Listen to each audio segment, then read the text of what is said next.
Yo, what's good, everybody? It's your boy Steph from the Hot Mover Podcast, and we're back once again covering the Garrett Adelstein alleged cheating scandal. And hopefully, this is my last vid on this.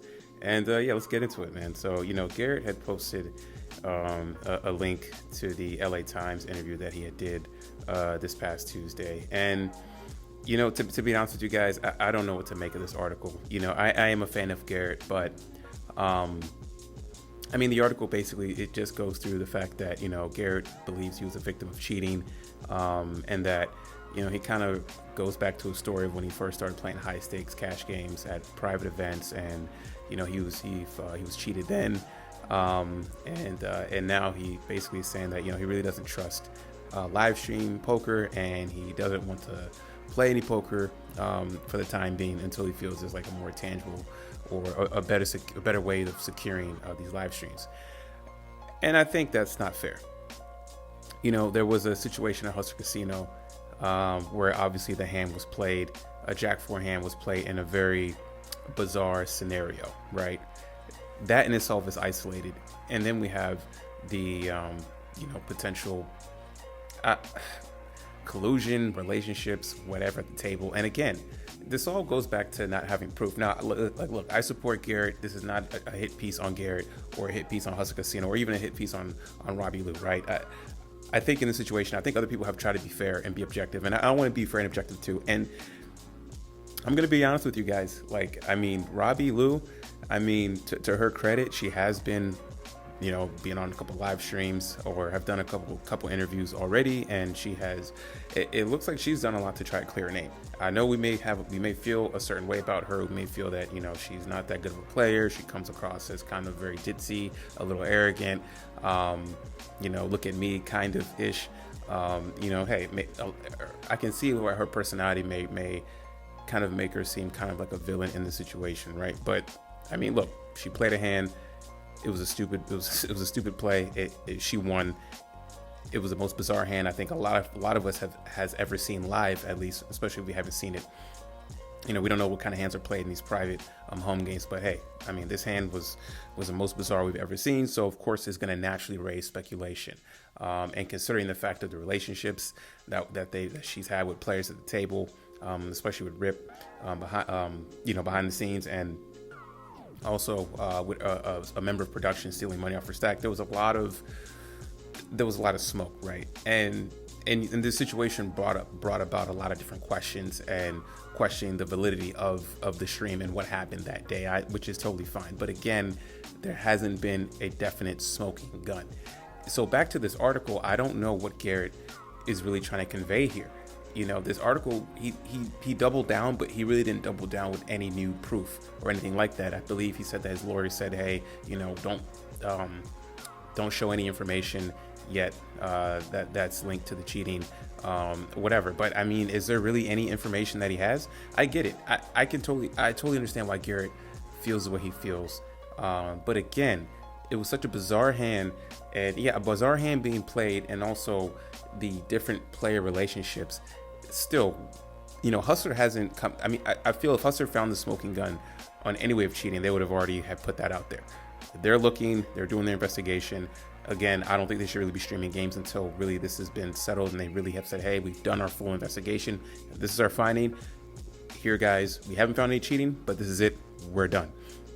So I don't know where I really don't know what Garrett is really trying to convey in this article. I don't know what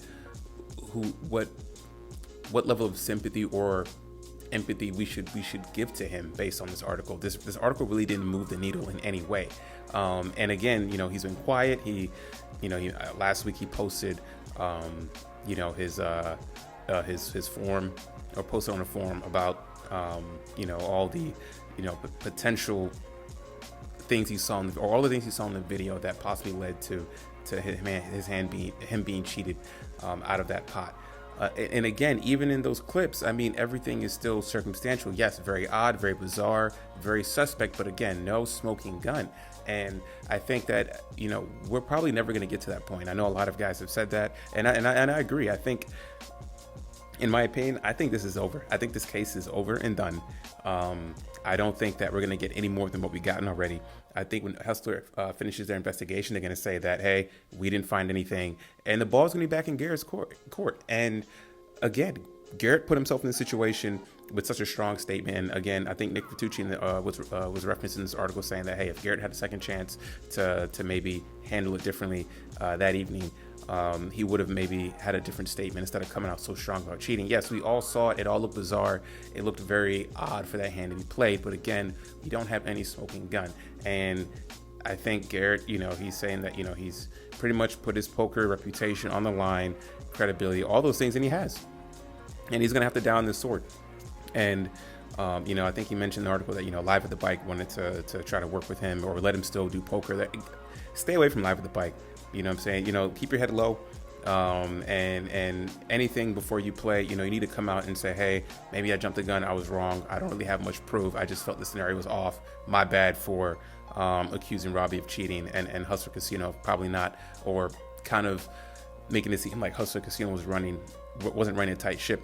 Hustler Casino may not be running a tight ship, but again, still no proof outside of just some weird situations and an employee stealing $15,000. Yes, you can link the different connections, and yeah, everything was odd, but and it's okay if we still feel that cheating occurred. I'm not saying that there's nothing wrong with that, but just because you feel cheating occurred doesn't mean that you have any grounds to stand on. Yes, something may be odd, something was off, I don't like it. Hey, the best recourse you can have is probably just don't play Hustler Casino anymore, Garrett. But this article really didn't move the needle, and I really don't know what Garrett's trying to convey in this. I think this article really didn't do him any service, honestly. And I think we're just gonna have to wait till Hustler finish their investigation. But again, I'm just of the mindset that ultimately we're not gonna get the conclusion that we're looking for. And we're just going to have to chalk this up that, hey, there was a bizarre hand, there was suspect characters, some things went down, and ultimately this is a good potential reset for a lot of different streaming platforms, but especially Hustler, to review their security protocols and make sure that in the future everything is in place, that they can feel everything is in place for players to come play and feel safe, and that you have also a staff that's also going to be trustworthy and have protocols for them as well too, and not have everybody in your control room X, Y, and Z type of stuff. So anyways, guys, thanks for listening. Thank you guys for also watching my last couple videos about this. And again, I really appreciate it if you guys like, subscribe, and comment whether you agree with me or not. I'm open to have the conversation and enlighten me on anything that I may have missed, or some different ways to think about this. So anyway, guys, thanks. Take care. Bye.